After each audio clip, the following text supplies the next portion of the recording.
excited to introduce Hannah, who is pursuing an MS in environmental policy at Bard College in New York. Hannah's been super confident and thoughtful in her approach, and it's really helped her to quickly understand the existing situation in the town of Concord, to engage the right people to really support her research this summer.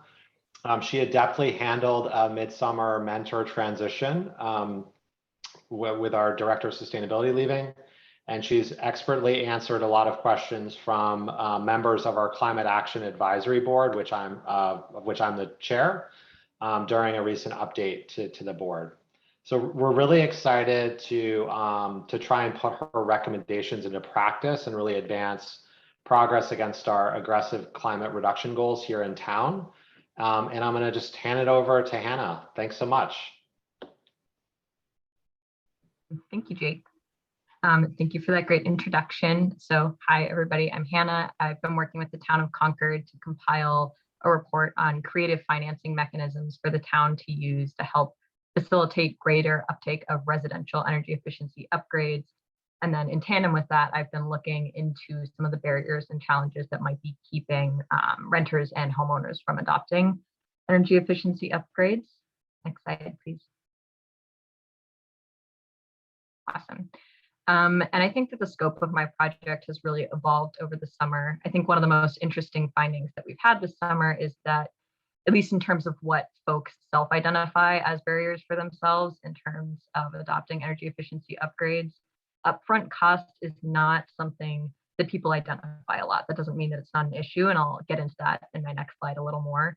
But it's been interesting to kind of broaden the scope of what I'm looking at in my project, knowing that money is not the primary barrier for folks.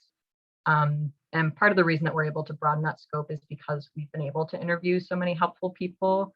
I wasn't expecting the interview process to be as critical as it has been, and it's been really insightful. Has been probably the most important component of this research, especially when talking with neighboring communities. Partway through the summer and through a lot of in-depth research, we were able to find out that there are other municipalities in Massachusetts who have public utilities like Concord who have implemented some of the financing programs that we've been looking to implement in Concord, which we didn't know at the beginning. And folks from those communities have been really willing to talk to us and have been incredibly helpful. They shared a lot of resources and data and stuff that has worked for them and stuff that has been a problem that's been really, really insightful. And I think on a number of levels, understanding how important effective communication and access to information has been really critical to understanding not only challenges that residents in Concord face, but also understanding how we can learn from others that have gone before us. Next slide, please. Thanks. So I think the primary takeaways that I've learned in terms of challenges that residents are facing, and therefore, what we need to work on overcoming is, of course, even if people don't identify it as often, I think upfront costs are still a problem for people. A lot of home efficiency improvements can cost thousands of dollars. And even if folks have access to the capital to do that, there's a trade-off in that they no longer have that disposable for other projects or other sources. So helping people to understand how important home energy efficiency improvements can be can help people to understand that it's a worthwhile trade-off.